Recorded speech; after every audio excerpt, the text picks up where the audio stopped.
రేయ్, నా ప్రేమ అర్థమైతే అదొక క్లాసిక్, వినగలిగితే ఒక మ్యూజిక్, చూడగలిగితే ఒక మ్యాజిక్.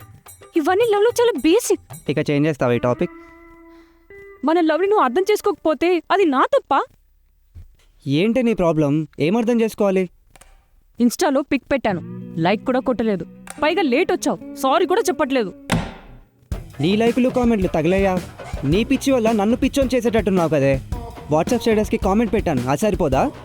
ఇన్స్టా, ఫేస్బుక్, ఇంకా ట్విట్టర్, ఇలా రకరకాల యాప్లు డౌన్లోడ్ చేసి నీ పిక్స్కి లైక్ కొట్టి నీ వీడియోస్కి కామెంట్ పెట్టి అమ్మయ్య పని అయిపోయింది అనుకునే లోపు మళ్ళీ నువ్వు ఇచ్చే రిప్లైస్కి మళ్ళీ నేను రిప్లై ఇవ్వాలంటావు చూడు, ఇదెక్కడి సాడిజమే?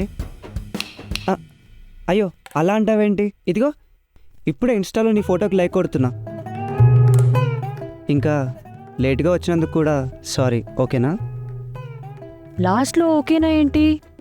అంటే నేను అడిగాను కాబట్టి సారీ చెప్పావా? నీకు చెప్పాలనిపించలేదు కదా? అంటే ఇప్పుడు సారీ ఫీల్ అయ్యావు కాబట్టి సారీ చెప్పావు. బోర్ కొడితే బ్రేకప్ చెప్తావా? అవునే, బ్రేకప్ చెప్తాను. ఇలా నీ టార్చర్ భరించే బదులు ఒకేసారి బ్రేకప్ చెప్పి నా దారి నేను వెళ్ళిపోవడం బెటర్. ఏంటి ఏం మాట్లాడవేంటి? చిచి, నీకెందుకు బ్రేకప్ చెప్తాను? నాకు తెలుసులే నీకంత సీన్ లేదని. నా లైఫ్లో నీకు ఎంట్రీ మాత్రమే, ఎగ్జిట్ లేదు. నాకు తెలుసు బుజ్జి, ఐ లవ్ యూ. ఇష్టంగా చెప్పినట్లేదు, చాలా ఇబ్బందిగా చెప్పినట్టుంది. ఇప్పుడు చెప్తా చూడు, ఐ లవ్ యూ. పా వద్దురా బాబు, ఫీలింగ్స్ లేకుండా పోతే నువ్వు చెప్పేది ఏంటి?